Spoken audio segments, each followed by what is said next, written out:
Welcome to my channel, Duffy's Box, where we dig up the past and poke fun at it. We will unravel a tale woven with the threads of truth and terror.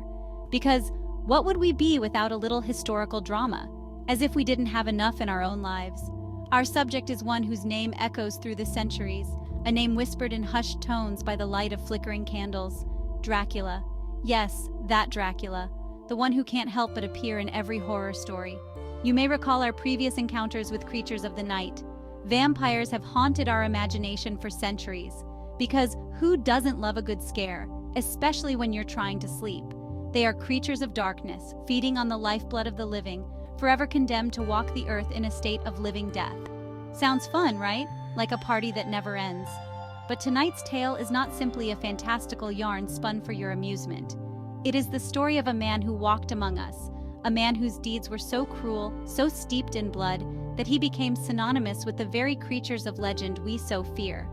Of course, you want to hear about a guy like that before bed. Sweet dreams. His name was Vlad III, Prince of Wallachia, but history remembers him by a more chilling moniker. Vlad the Impaler. The real Dracula.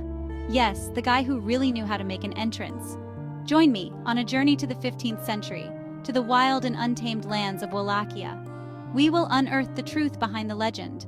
Of course, the truth is always more interesting, isn't it? Especially when it's this bloody.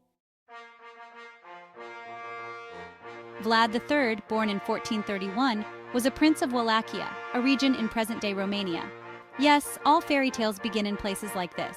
His father, Vlad II Dracula, was a member of the Order of the Dragon, a knightly order dedicated to defending Christianity against the Ottoman Turks. The name Dracula meant dragon in Romanian, and Vlad III inherited this nickname, becoming known as Dracula, meaning son of the dragon, because being the son of a dragon is totally normal. Young Vlad's childhood was not exactly idyllic. At the tender age of 11, he and his younger brother were taken hostage by the Ottoman Sultan Murad II. Who doesn't want a forced vacation in a foreign empire? This was a common practice in the tumultuous political landscape of the time, a way to ensure the loyalty of vassal states like Wallachia, because nothing says trust like kidnapping the children of your allies. Vlad spent 4 years as a captive, witnessing firsthand the brutality and cruelty of the Ottoman court. An educational experience, no doubt. These formative years molded Vlad into a hardened and cunning leader.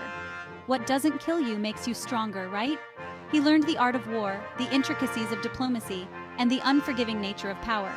A whole crash course in how to be a medieval prince 101.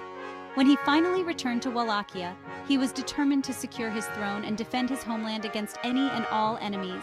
Vlad's reign was marked by constant wars and political intrigues. What would a prince be without a little chaos? He faced threats both within and beyond his borders. Of course, life can't be easy for a prince.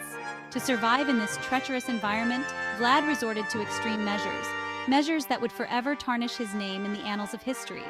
Who doesn't want to be remembered for their unorthodox methods? Exposing the dark side of history's most infamous ruler, Vlad the Impaler. Are you terrified of gruesome punishments?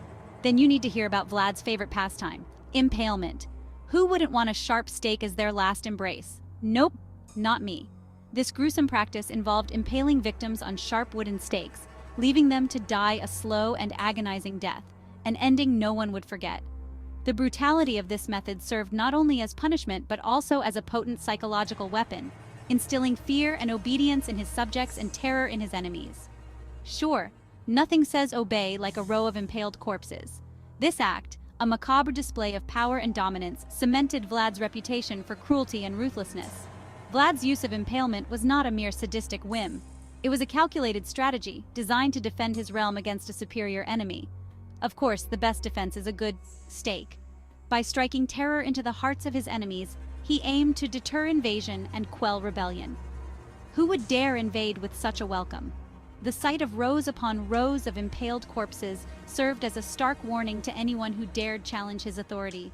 A very effective visual reminder, no doubt. The barbarity of this practice sent shockwaves through the region, solidifying Vlad's image as a ruthless and fearsome leader. If we learned anything, it's that brutality is an excellent calling card. Right, Vlad? While Vlad's historical actions were undoubtedly brutal, the line between reality and fiction blurs when we delve into the realm of vampire lore.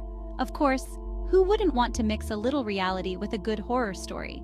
Vlad the Impaler's association with the vampire myth began long after his death, because apparently being an impaler wasn't scary enough.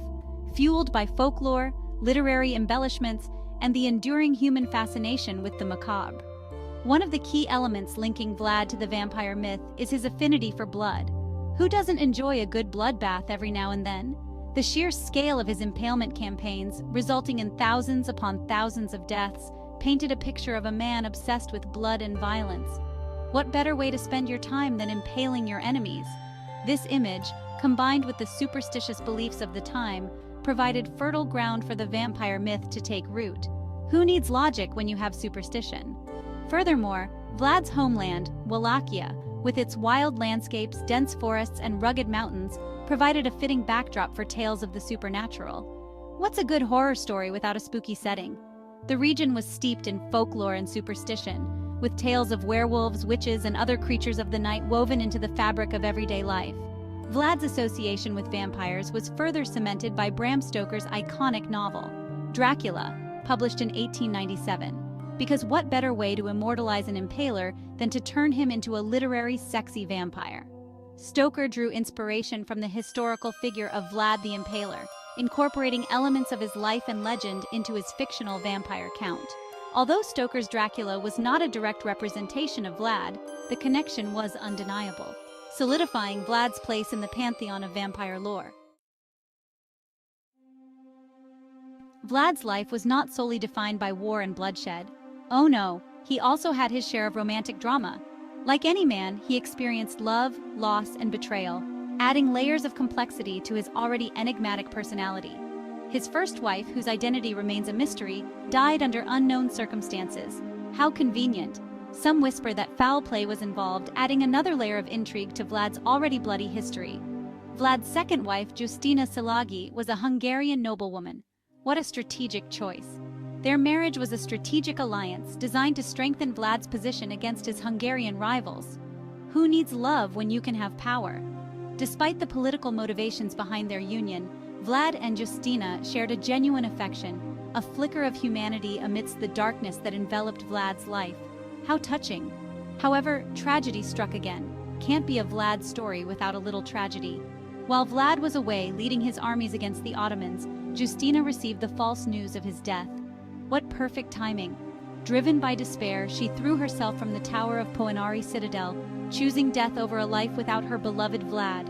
Who needs to live when you can make a dramatic exit? This tragic loss fueled Vlad's rage and despair, further hardening his heart against his enemies. And now, the grand farewell of the Lord of the Night, Dracula. And no, it wasn't Van Helsing in real life. This not-so-gentleman died in a battle against the Ottoman Turks in 1476. History tells us that his head was cut off and sent to the Ottoman Sultan as a macabre souvenir. Who said you couldn't bring back memories from your vacations? And so we come to the end of our journey through the dark side with the true Dracula. If you want more juicy stories, don't forget to subscribe to Duffy's Box. Until next time, and remember, if you hear strange noises at night, don't worry. It's just your neighbor practicing to be the next trendy vampire.